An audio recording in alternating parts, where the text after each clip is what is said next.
Mari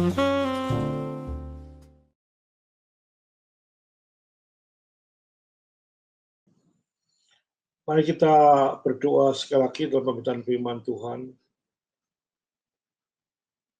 Bapa di surga, sekali lagi kami ucapkan syukur dan terima kasih kami bisa memasuki daripada rekaman yang terakhir dari sesi kelima mengenai keselamatan, apa yang kita kerjakan secara keselamatan ini.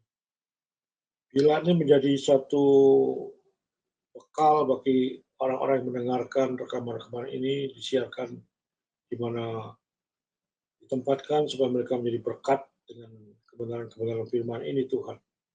Pimpinlah hamba, kuasa Roh Kudus, karena tanpa Engkau kami tidak mungkin bisa menjelaskan kebenaran firman Tuhan dengan sungguh-sungguh. Dan bila Roh Kudus juga bekerja berarti anak-anak Tuhan yang mendengarkan supaya mereka menjadi berkat rohani dan mereka menjadi pelaku-pelaku firman Tuhan. Tolonglah hamba-Mu Tuhan dan ampuni segala dosa hamba-Mu ini, sehingga tidak ada satu dosa pun yang menghalangi dalam hubungan hamba dengan Engkau ya Bapa.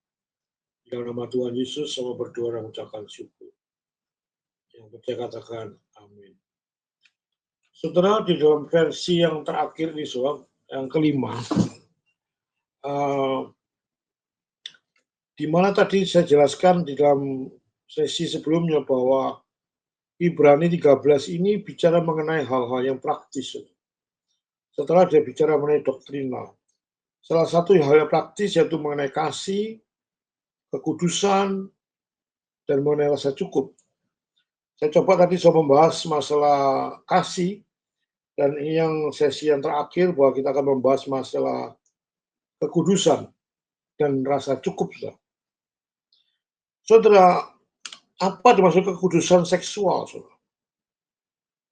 Saudara, ada banyak hamba Tuhan jatuh dalam masalah ini. Saudara. Mau tidak mau, saudara melihat secara fakta.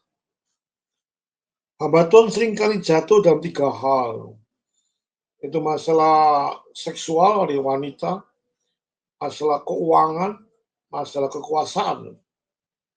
Tapi yang secara presentasi daripada kejatuhan hamba Tuhan yang saya coba lihat, saudara.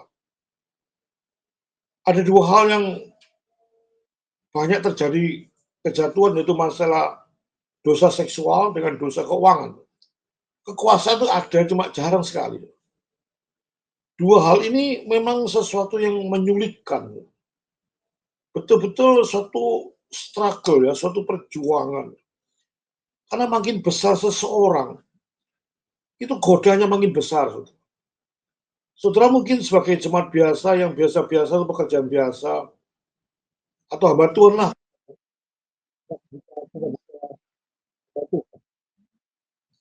Kita bicara hamba Tuhan. Katakanlah kita bicara hamba Tuhan.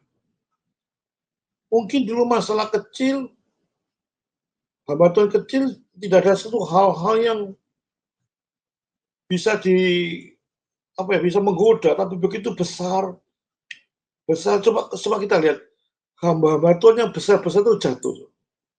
Bukan dari permulaannya. Jadi kejatuhan itu bukan secara terjun bebas.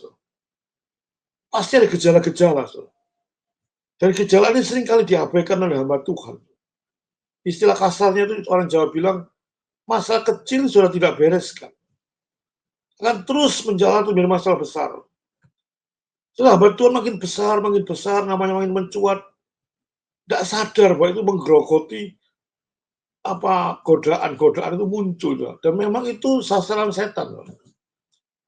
Setan itu mencari sasaran yang tidak sembarangan. Makin besar seseorang, makin besar sekali godaan-godaan. Saudara lihat TV evangelis Amerika misalnya, di kota besar di Orlando, di Florida. Ini di mega church kan. Ada 3 hamba Tuhan mega church mengundurkan diri karena kasus seks dengan jemaatnya. Ini gereja besar, saudara. Dulu waktu kecil nggak ada masalah dengan jemaatnya, mau dengan pendetanya. Kan begitu besar, saudara. Apalagi TV evangelis yang saudara tahu itu siapa namanya, Stuart Weger, jatuhnya luar biasa. Saudara. Dia masalah dosa-dosa seksual. Saudara. Karena ada fan-fan muncul.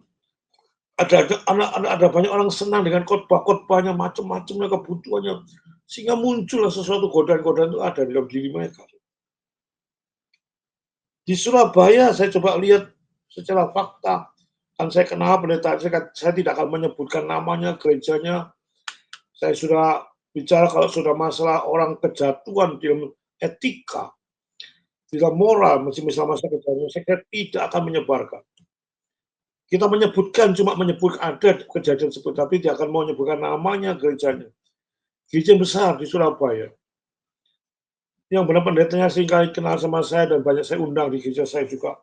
Satu halnya begitu kelihatannya baik, saudara. Siapa tahu 6 tahun dia mengalami hubungan seks dengan jemaatnya yang tidak karu-karuan. Bagaimana sikap dia pada waktu berkhotbah, dia menjadi topeng. Seolah menjadi orang yang paling suci. Paling benar, dia bicara mengenai kekudusan yang luar biasa. Di mana-mana dia diundang, bicara mengenai pernikahan. Ini orang kalau nikah, kadang-kadang ke gereja saya bilang, kalau kau saudara menikah, coba konseling sama pendeta itulah. Pendeta itu paling pintar masalah keluarga, masalah konseling, masalah pernikahan, masalah seksual. Justru dia jatuh dalam masalah seksual. Karena dia sering berkhotbah mengenai masalah seksual. Dia bicara masalah kekudusan. Setelah orang yang mengarang buku perkawinan itu juga jatuh dalam masalah dosa seksual. Padahal dia menulis buku kekudusan daripada perkawinan. Setelah tidak seorang pun kebal gitu, terhadap dosa ini. Maka jangan main-main dengan dosa ini. Sangat membahayakan. Resikonya akan menjadi seumur hidup. Ada dosa-dosa tertentu, saya bukan berarti mengekskuskan dosa lain ya. Tetap saya menganggap semua dosa itu sama. Tapi kalau bicara dosa-dosa lain, misalnya saudara dosa sedikit, tapi hajarannya cuma ya seketika juga Tuhan hajar. Bisa saudara menipu atau berbohong, Tuhan hajar seketika itu juga dia Tuhan hajar. Tapi kalau sudah masalah dosa perzinaan atau dosa perselingkuhan, itu akibatnya itu seumur hidup. Seumur hidup, saudara. Teman saya sudah berselingkuh dengan seorang wanita, akhirnya punya anak. Saudara. Dia orang anak Tuhan, dia sebagai aktivis. Saudara.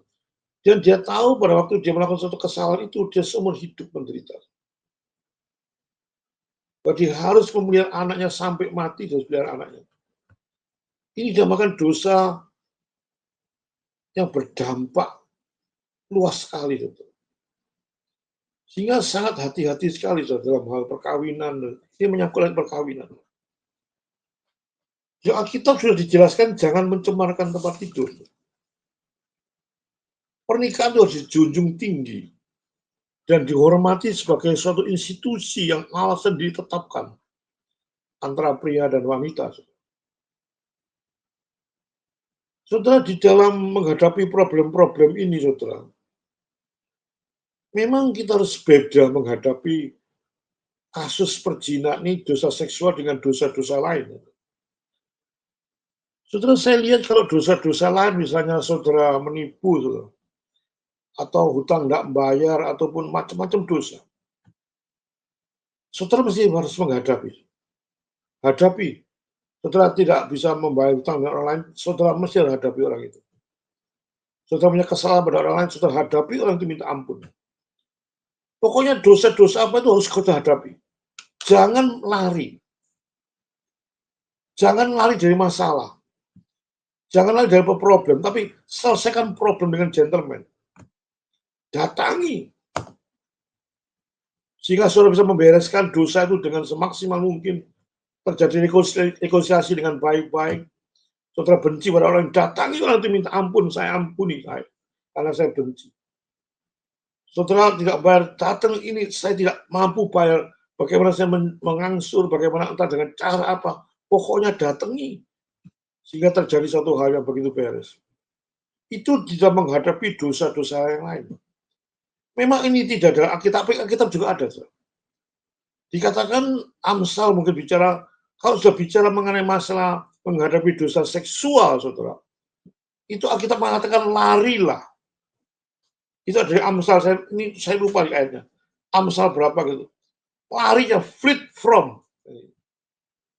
Lari. Saudara, kasus Yusuf misalnya. Coba lihat pada waktu Yusuf dicobai oleh tante Potifar itu. Apakah dia mendekat atau dihadapi? Dia lari, saudara. Lari. Tidak tahu apa-apa, lari. Lebih baik lari daripada dihadapi. Coba dihadapi Potifar. Tante Potifar, kenapa kok gini? Nggak bisa seperti itu. Mati, saudara. Begitu digoda oleh istri tante Potifar, dia lari. Lebih baik lari, tidak tahu apa-apa. Maka itu dosa ini dosa yang sangat berbeda dalam menangani, saudara, dalam keadaan apapun. Maka itu jangan pernah mendekati, saudara. Ya, sekedar iseng-iseng jalan lah. Lihat-lihat tempat pelacuran. Gak apa-apa, cuma lihat-lihat kok. Amblas, saudara. Ya, sekedar goncengan-goncengan biasa, makan siang berdua biasa, makan malam berdua biasa, sekedar pergi-pergi lah teman-teman biasa. Di situ saudara tidak menangani dengan seksama, saudara. Muncul dosa lain. Terus terjadi sesuatu, nantinya begitu besar seperti hubungan seks yang begitu luar biasa, sudah punya anak, sulit untuk dihadapi. Kan saudara meremehkan hal kecil. Ngapain sih saudara pergi berdua tanpa lain-lainnya? Ngapain saudara makan malam? Ngapain saudara pergi? Mikir seperti itu juga tidak terjadi. Menghindari. Makanya saya pada waktu dimintai pendapat seorang sekolah teologi, teman saya, ini Pak Iman ada seorang mahasiswa mau minta izin sama saya untuk menyelesaikan skripsi pada teologinya dia, untuk dia bagaimana penginjilan di daerah pelacuran. Dia minta surat pada saya untuk bisa pergi ke pelacuran itu, bagaimana dia akan berinteraksi di sana. Untuk melihat daerah pelacuran, bagaimana penginjilan efektif di sana apa tidak. Saya katakan nggak bisa. Jangan pernah diizinkan. Dia dibekali ilmu teologi, nggak bisa. Ilmu sudah teologi S10 pun sudah menghadapi barang ini, menghadapi kasus ini, nggak ada apa-apanya. Amblas, saudara. Seorang mahasiswa pun bekal cuma berapa pengetahuan dia kalau dilepaskan di sana. Bukan dia menginjili yang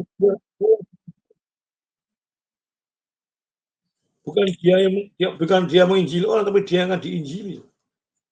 Ini yang cukup berbahaya. Hindari. Ada orang sering kali mengejak sama saya, itu gereja besar, idenya bagus, saya dipanggil, saya karena satu kelas dengan dia, saya sebutkan nama gerejanya. Ini Pak Iman, saya dapat tugas pada gereja dengan keuangan yang cukup.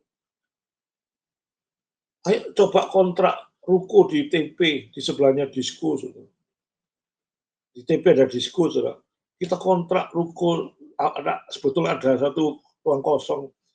Di situ minta kita jemput ya orang-orang yang ada di disko, kita injili, kita konseling, kita adakan disediakan kantor, macam-macam. Tujuannya kelihatannya, waduh rasanya ideal. Nanti kita akan bekerja di situ 24 jam gantian, supaya bisa konseling, kita bawa di pertobatan, karena justru disitulah kita ada ladang-ladang orang yang sesat dikembalikan pada jalan yang benar, macam-macam. Saya katakan enggak. Nggak bisa model ini ditangani dengan cara ini. Saudara akan kontrak di ruko sebelah TP, bukan orang disko masuk ke kantor saudara masuk ke disko. Karena begitu hebatnya tarikannya dia. Bukan berarti kita meremehkan kepada Roh Kudus, enggak. Tapi juga Roh Kudus akan bicara, kita logika akal juga dipakai. Kita tulus seperti mata, tapi cerdik seperti ular. Karena Tuhan sudah mengatakan ini harus lari. Tidak boleh dihadapi. Dan memang Alkitab sudah benar bahwa kita menghadapi ini harus lebih baik, nggak tahu apa-apa. Lebih baik saudara tidak berkumpul dengan orang macam-macam, demikian nggak tahu apa-apa. Teman saya pada waktu bertobat, bagaimana cara Pak Liman bertobat daripada dari coba handphone mana, buang itu handphone. Dikali tidak ada handphone dengan wanita-wanita yang dia karuan. Ganti handphone baru. Karena nggak bisa saudara terlibat pada itu. Teori gampang saudara. Prakteknya tuh, waduh. Kenapa demikian? Karena saya juga bisa mengalami seperti itu. Nggak gampang. Sungguh-sungguh serius saudara dalam menghadapi ini. Dan resepnya saudara menghindar. Menghindar, jangan pernah menghadapi. Dan jangan pernah main dengan hal-hal yang kecil. Saya punya family, pada waktu saya tanya orang tua, kenapa sih you berselingkuh dengan orang lain? Dulu nggak nyangka.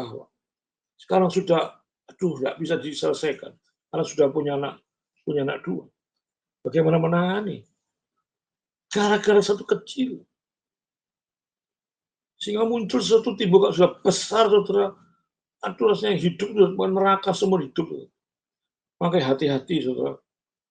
Dengan satu ini, supaya jangan hindari. Karena dosa seksual ini dosa yang begitu luar biasa sekali. Tapi juga saudara jangan pernah ekstrim pada ke kiri maupun ke kanan, saudara. Yang saya banyak jumpai di gereja-gereja, saudara. Ini sekali lagi, setiap saya khotbah itu mesti ada sesuatu hal yang saya teliti, yang saya lihat, dan saya khotbahkan sesuatu yang ada di dalam gereja. Seorang hamba Tuhan pada waktu melakukan suatu perzinaan, jatuh pada perzinaan.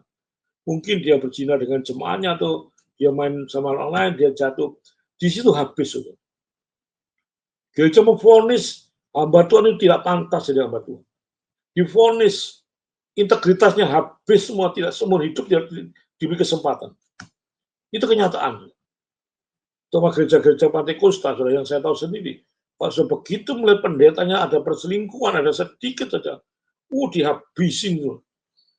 Tak pantas dari khotbah macam-macam sampai lama sekali, bahkan tidak pernah lagi. Tapi kalau dosa-dosa lain, misalnya dia menyelewengkan uang, misalnya, mungkin ajar-ajar sesat muncul di sana, nggak apa-apa lah kita perbaiki. Itu kan perlu waktu, cuma kita sekedar berapa bulan nanti kita boleh lagi ke sana. Sudah kenapa sudah membedakan? Kalau dosa perzinahan itu dosa yang favorit yang Tuhan benci. Enggak semua dosa di hadapan Tuhan sama. Cuma saya katakan cara menghadapi lain. Dan akibatnya lain. Bukan dipandang dosa perzinahan menjadi dosa yang paling berat. Nomor satu, semua dosa. Nomor dua, nomor tiga. Semua dosa sama rata. Satu dosa. Semua dosa kecil, dosa semua dosa. Yang saya persoalkan itu bagaimana cara menghadapi dan bagaimana akibatnya kalau sudah melakukan dosa ini, akibatnya sesaat, dosa ini akibatnya seumur hidup. Tapi di gereja tidak bisa memutuskan seperti itu sebagai seorang hamba Tuhan. Seolah-olah perzinahan itu menjadi momok, menjadi suatu hukuman mati bagi hamba Tuhan. Siapa tahu dia bertobat, saudara. Kita jatuh, bukan hidup. Saudara. Kalau hidup sudah bisa apa-apa. Saudara. Kalau dia hidup sudah punya anak dua, macam-macam dia menghidupi, itu bukan anak Tuhan. Saya yakin dia bukan anak Tuhan. Anak Tuhan pasti dijaga oleh Tuhan. Tidak mungkin seperti itu. Tapi kalau jatuh, suatu saat dia jatuh, sama tahu dia bertobat. Mengapa kita tidak welcome? Mengapa kita mematikan integritas hamba Tuhan sampai selama seumur hidup karena satu perzinaan, sekali perzinaan? Katakan keselamatan bukan karena perbuatan baik. Tidak ada satupun kita selamatkan perbuatan baik. Sehingga kita melihat itu, itu perbuatan betul-betul harus dilihat secara equal. Itu yang dengan masalah kekudusan, maka Ibrahim mengatakan hati-hati dengan kekudusan, jangan mencemarkan tempat itu. Kami lembaga perkawinan adalah lembaga yang betul-betul dijunjung tinggi oleh Tuhan dan saudara menghargai dengan serius, saudara. Itu kekudusan. Yang kedua, saudara, di dalam ayat 5 dan 6 dalam Ibrani 13, saudara, itu bicara mengenai rasa cukup. Setelah saudara terima Yesus, bagaimana saudara harus mempunyai rasa cukup? Istilah Inggrisnya mengatakan the more you have, the more you want. Ini memang satu slogan dunia, so. The more you have, the more you want, memang terjadi. Makin saudara punya banyak, makin banyak soal keinginan saudara. Saudara kalau sudah punya uang 1 juta lah, ya ingin itu. Tapi saudara sudah punya miliaran, sudah beda keinginan saudara. Ini suatu kenyataan, loh. The more you have, the more you want. Makin sulit bagi manusia untuk merasa cukup, saudara. Tidak pernah cukup, saudara. Teman saya bilang, nanti kalau saya sudah bekerja, saya punya tabungan sekira-kira 10 M. Saya akan berhenti bekerja, saya akan tenang, saya akan melayani Tuhan. Dengan bunganya itu sudah cukup, saya hitung-hitung 10 M bunganya berapa. Tapi saat dia mencapai 10 M, apakah dia berhenti kerja? Enggak. Masih kurang. Dulu saya nggak mikir kalau beli ini, sekarang saya mikir beli ini. Ditambah mesin 5, nggak mikir dulu. Sekarang mikir, ini sudah persaingan, pasti harus besar. Nggak ada puas-puasnya. So.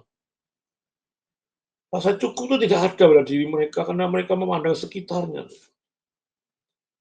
Ini dinamakan suatu kejahatan cinta uang. Memang uang itu berguna, so. Tapi kalau sudah cinta uang, itu akar dari segala kejahatan. So. Uang bukan lagi sebagai sarana, tapi jadi tujuan hidup saudara yang menguasai. Saudara bukan menguasai keuangan, tapi uang menguasai saudara. Ini menjadi orang yang tidak pernah rasa cukup. Teman saya punya toko elektronik di suatu kota kecil. Omsetnya cukup besar, so. Tapi dia malam-malam dia masih jual es apa tuh, es batu, so. Kulkasnya. Dia bilang, Eman, ini kulkas listriknya bayar banyak, kita jual. Jam 9 tutup toko, buka jam 10 siang, malam jam 9, lelah, capek. Tapi begitu jam setengah 10 ada orang menggedor pintunya, beli es. Bukan saya ngejek uangnya, es cuma 2.000 satu plastik. Tapi diladeni oleh teman saya. Saya melihat orang ini sudah bukan bekerja, tapi sudah mencintai uang. Over daripada pekerja. Ya Eman Pak Liman, 2.000 dikelompokkan bisa bayar listriknya. Itu image-nya. Ngerti maksud saya? Ada keserakahan. Ngapain sih dia sudah toko cukup banyak, jutaan sudah untung toko, tapi kenapa dengan merasa dia kurang, ini bikin ini. Saudara, itu yang menjadikan Tuhan mengatakan cinta uang adalah akar kejahatan. Saudara, cinta mamon atau cinta Tuhan tidak bisa dua-dua digabung. Nggak bisa. Harus pilih salah satu. Kalau cinta uang, buang itu cinta Tuhan. Pasti dibuang. Kalau cinta Tuhan, pasti dibuang itu cinta uang. Cinta mamon. Saudara, rasa cukup itu sebetulnya baik ya, sehingga tidak menimbulkan iri hati. Menikmati apa adanya. Sehingga sudah tidak melihat ke kanan, ke kiri. Aduh, orang itu kok enak ya. Saya punya mobil kecil, melihat teman saya kok besar, aduh iri. Sehingga masa tidak cukup. Beli lagi sama dia, teman lagi lebih besar lagi, iri lagi. Sehingga kapan ini terjadi satu rasa cukup? Seorang pendeta pernah bersaksi, saudara, di tepi mimbar. Ini saya saksikan sendiri. Sekali lagi saya tidak nyebut namanya, tidak nyebut pendetanya, karena menyangkut etika. Dia mengatakan kepada Tuhan, Tuhan, saya punya pelayanan di desa-desa. Saya perlu mobil. Ya, mobil carry lah. Saya doa sama Tuhan. Ini kesaksian dia. Tuhan berikan mobil carry seminggu sesudah dia berdoa. Wah, mobil carry senang dia pergi ke desa-desa. Tapi terjadi lah. Kira-kira 2 bulan lagi dia mengatakan, oh, mobil carry kok tidak enak ya. Kalau pergi ke desa seringkali lompat-lompat macam-macam. Oh, saya mau minta minta Fortuner. Dikasih Fortuner. Kira-kira 2 minggu, wah jemaahnya sudah tepuk tangan semua, dikasih Fortuner. Tuhan itu baik sama saya. Cinta sama saya, minta Fortuner, dikasih tiba-tiba ada mengasih diganti, Suzuki Carry diganti ambil Fortuner kira-kira 2 minggu atau 3 minggu. Setelah jadi dia pergi lah. Dia mengatakan setelah saya betul-betul saya keliling makin luas pelayanan saya. Makin hebat pelayanan saya, makin di mana-mana. Saya ini kalau di luar kota sering kali tidur, kalau Fortuner kok kurang enak, kurang luas tidurnya ya. Saya minta sama Tuhan apa? Tuhan ini aku nggak bisa tidur. Tidurnya kurang enak di Fortuner tuh. Kurang luas lah macam-macam. Kalau apa tuh nggak bisa disetel sana sini. Minta apa? Dikasih apa tuh? Saudara tepuk tangan semua macam-macamnya. Saudara pada waktu saya mendengar itu, saudara, apakah saya tepuk tangan seperti jemaat-jemaat lain? Saya enggak. Ini pendeta kurang ajar. Betul-betul kurang ajar. Tidak ada rasa cukup. Dia meminta bukan dengan kebutuhan. Dia meminta dengan keinginannya dia, dengan egonya. Kenapa izinkan dikabulkan? Ada dua hal yang dikabulkan. Apakah doa yang salah bisa dikabulkan? Apa doa dikabulkan itu doa yang berhasil? Belum tentu, saudara. Begitu doa saudara salah, setan akan menyahut. Saudara. Setan akan memberikan. Jangan lupa ini firman Tuhan mengatakan bukan saya. Saudara pikir doa dikabulkan itu doa yang berhasil. Dikabulkan oleh Tuhan, minta kayaknya dikabulkan. Minta foto dikabulkan, minta apa dikabulkan. Tuhan itu baik sama saya. Seolah saya bikin anak emas, Tuhan. Apakah seperti itu? Dia tidak belajar firman Tuhan. Kalau doa satu yang salah dengan keinginan, setan akan masuk di situ, akan memberikan. Setan apa tidak bisa memberikan? Bisa memberikan. Coba nanti kalau apa diberikan, muncul lagi apa? Muncul lagi apa? Sampai helikopter, sampai jet, macam-macam. Nggak ada puasnya. Kalau saya meminta suatu keinginan. Kalau saudara punya anak meminta segala sesuatu dituruti apa orang tua yang baik, saudara. Anak saudara 10 tahun, beli pistol, apa dituruti? Beli mainan ketepil, dibeli mainan ketepil, tidak enak. Beli pistol mainan-mainan, tidak enak. Beli pistol sungguhan, apa dikasih itu? Tuhan itu mengasihi sesuai dengan aturan, dengan kebutuhan, dengan logika, dengan baik. Saudara sebagai orang tua juga mengasihi anak itu dengan pikiran-pikiran. Anak ini sudah waktunya tahu megang pistol. Anak sudah waktunya kan minta sepeda motor pada waktu umur 10 tahun. Pada 8 tahun sudah menyetir. Tanpa SIM. Apa seperti itu? Justru kalau semuanya diberikan, minta apa diberikan, itu satu tanda tanya. Tidak mungkin Tuhan memberikan seperti itu. Dan ini rasa cukup, saudara. Rasa cukup itu betul-betul apa ya?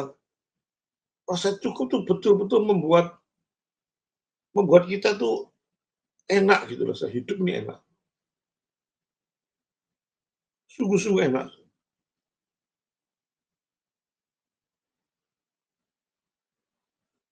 Saudara penulis Ibrani mengingatkan, saudara.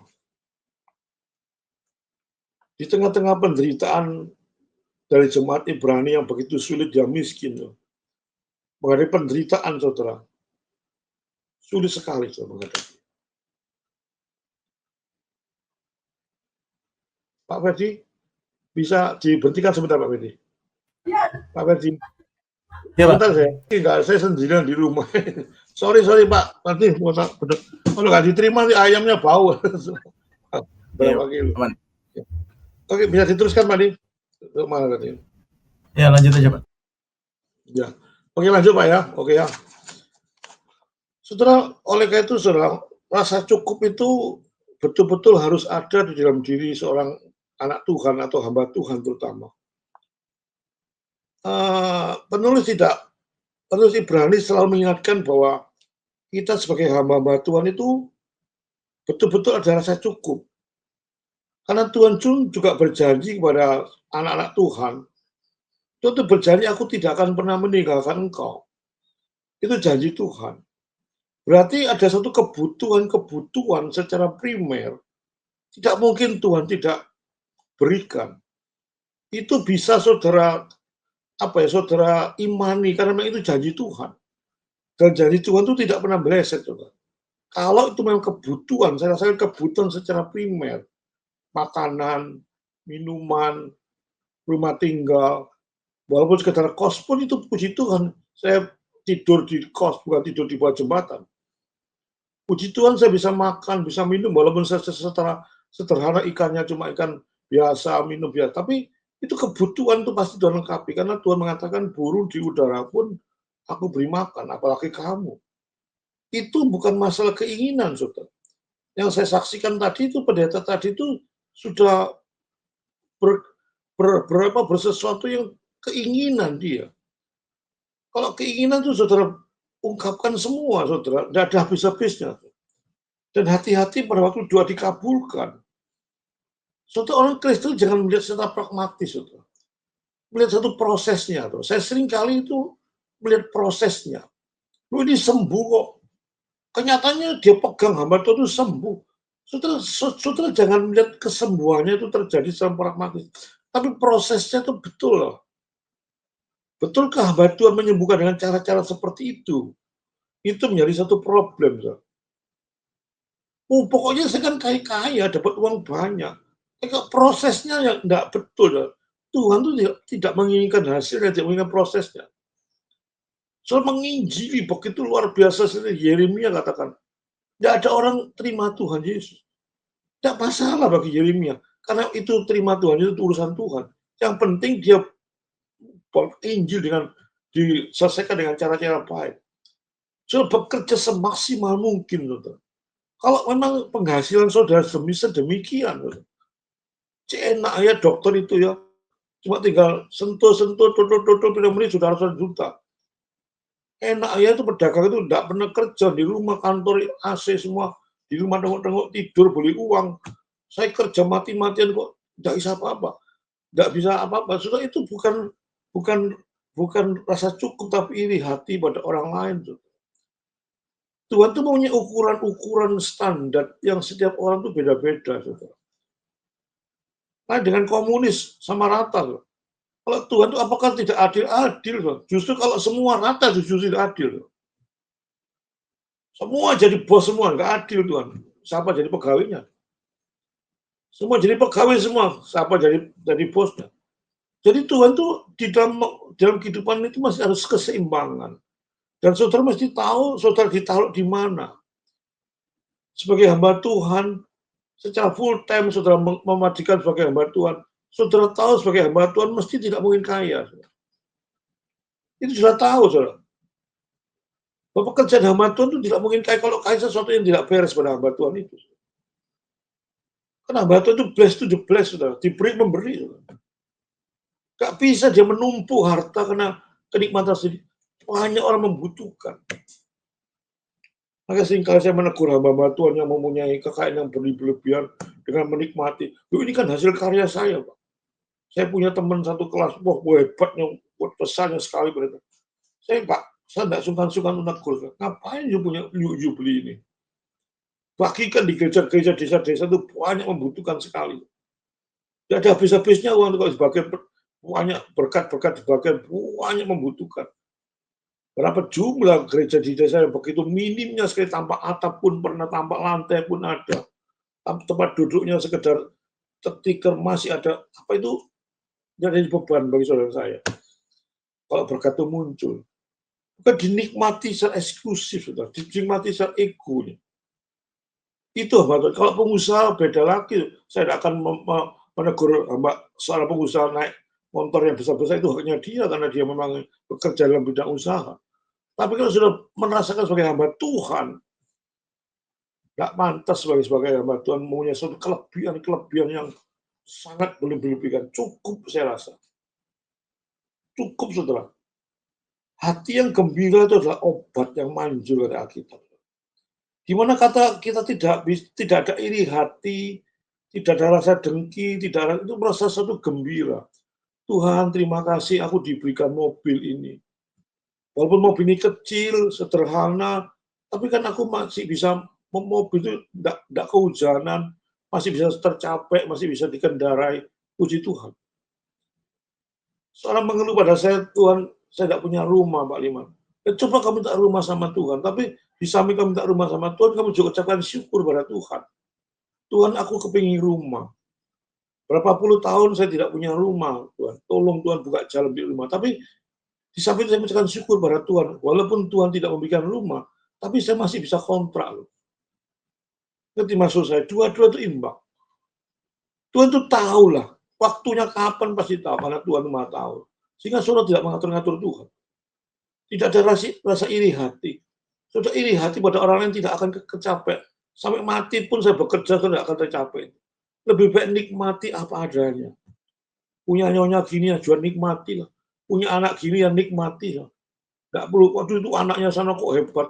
Istrinya sana hebat. Pelayanannya sana hebat. Wah, hamba Tuhan tuh sekali memimpin sudah 10.000, saya punya jemaat cuma 50, 100. Nggak usah iri-iri hati. Lakukan yang benar. Saya tidak pernah iri hati pada jemaat-jemaat yang punya banyak, walaupun jemaat saya mungkin sekitar 50, 70. Bekerja untuk matian itu memberikan domba itu dengan makan-makan yang sehat. Belajar firman Tuhan, hamba Tuhan, sehingga apa disampaikan oleh suatu pengertian-pengertian yang serius. Saudara percuma saudara punya 10.000 jemaat tapi tidak mengerti apa-apa. Bukan berarti saya membela diri. Tapi saya mengucapkan syukur, ya sudah memang bukan fatalisme, beda ya. Antara fatalisme dengan menerima apa-apa adanya. Kalau fatalisme itu ya sudahlah, tidak usah kerja lah, tidak usah nginji, tidak usah belajar lah, tidak perlu ya cuma 50 orang, bukan gitu. Tapi puji Tuhan, Tuhan memberikan 50 orang. Dengan tanggung jawab 50 orang itu, saya sebagai gembala, saya memberikan yang terbaik dengan 50 orang. Bukan fatalisme, tapi berikan apa? Tuhan akan memberikan 50 orang begitu semuanya jadi domba. Keberhasilan sebagai hamba Tuhan menjadikan apa anak-anak Tuhan yang di gereja menjadi seorang pengawasan yang baik. Itu satu keberhasilan. Bukan terletak pada jumlahnya, tapi terletak pada kualitasnya. Saudara, sebagai menutup khotbah saya, saudara. Mungkin kita berjuang mati-matian ya di dalam mengejar kekudusan, mengejar kasih, mengejar rasa cukup, hidup benar di hadapan Tuhan itu memang tidak gampang. Saya tahu tidak gampang. Kalau saya pernah mengalami kehidupan sebagai anak Tuhan tidak gampang. Untuk hidup dengan satu kebenaran-kebenaran itu bukan sekedar balik tangan. Omongan saya itu enak. Tapi satu kenyataan-kenyataan itu memang berjuang dengan serius. Tapi inilah perintah Tuhan. Bahwa hidup seorang anak Tuhan, syarat berikut Tuhan adalah pikul salib dan sangkal diri. Betul-betul dua itu diterapkan, saudara. Menjadi anak Tuhan yang mempunyai rasa gembira, rasa sukacita, damai sejahtera di tengah-tengah keadaan apapun yang saudara hadapi. Puji Tuhan, saya masih punya rumah, bahwa rumah saya kecil di daerah perumahan kecil. Terima kasih, saya masih punya kendaraan, walaupun kendaraannya mereknya nggak terkenal, kecil. Terima kasih bisa mengendarai. Terima kasih, saya punya anak-anak baik-baik, walaupun enggak gini, enggak gini. Terus ungkapkan pada Tuhan. Sehingga dalam benak pikiran saudara itu tidak ada sesuatu yang menyakiti. Sehingga saudara nanti akan secara medis pun saudara akan terlihat bahwa saudara tidak akan ada penyakit. Penyakit itu timbul karena satu gejolak dalam diri saudara. Ada rasa marah, ada risih hati, rasa kecewa, rasa khawatir, sehingga semuanya tegang semua. Dan darah tidak bisa lancar mengalir pada tubuh saudara. Saudara menjadi hati gembira, olahraga dengan baik-baik, makan dengan teratur dengan baik-baik, berpikir dengan baik-baik, mikir hal yang berkenan pada Tuhan. Walaupun begitu berjuang mati-matian untuk kebenaran, tetap Tuhan akan menyertai. Sehingga saudara rasa-rasanya penyakit itu kok ya ada, cuma ya enggak nemen-nemen lah, enggak kolesterol, darah tinggi, diabetes mungkin hilang semua. Karena saudara tertekan dalam kehidupan saudara, tidak ada rasa cukup. Kita sudah menerima kerajaan Allah yang tak tergoncangkan, katanya. Unshakable kingdom sudah kita terima. Anugerah keselamatan sudah diberikan Tuhan. Jaminan kita masuk ke surga sudah diberikan Tuhan. Ini suatu kenikmatan yang di atas segala-galanya. Dan selagi kita hidup di dunia, kita terima apa adanya. Kita hidup sekarang, saya juga umur 65 tahun. Dengan keadaan seperti ini, orang kaya pun punya pabrik yang begitu besar pun, gudang garam pun bisa mati orangnya. Orang punya pabrik rokok Johor mati juga orang. Semua mengalami kematian. Kaya atau miskin tidak mungkin sampai, kaya sampai ribuan tahun. Paling notok-notok kok. Itu PM Malaysia itu notok 100 tahun. Itu pun dikatakan sudah tidak enak. Rasa takut. Kita kan sudah 80 tahun, atasnya sudah sakit semua. Saya nggak kepingin 80 tahun, Saudara. Ngapain sakit-sakit semua, lebih baik kita ketemu muka dengan Tuhan. Itu setting itu sudah dibuka oleh Tuhan. Panggung kepada kerajaan surga sudah dibuka oleh Tuhan. Ngapain sudah tidak datang kepada sana? Akses menuju ke sana sudah dibuka oleh Tuhan. Dengan menerima Yesus Kristus sebagai Tuhan dan Juru Selamat. Kenapa sudah menempuh jalan ke situ? Biar saudara menjadi Tuhan yang tidak main-main, ada kasih, hidup dengan kudus, semaksimalnya berusaha semaksimalnya jangan main-main. Yang ketiga adalah saya cukup. Sehingga kehidupan saudara menjadi berkat banyak orang, saudara. Saudara, bila firman Tuhan menjadikan diri saudara makin kuat, ketiga hal itu adalah kasih, kekudusan, dan rasa cukup. Mari kita terapkan dalam kehidupan sehari kita, maka kita makin mengenal Tuhan dengan baik-baik. Amin, saudara. Mari kita berdoa. Bapa di surga, terima kasih dan puji syukur di mana kami bisa menyelesaikan satu episode yang terakhir kelima mengenai setelah selamatkan ngapain kita semua bisa dengan baik, itu adalah anugerah Tuhan.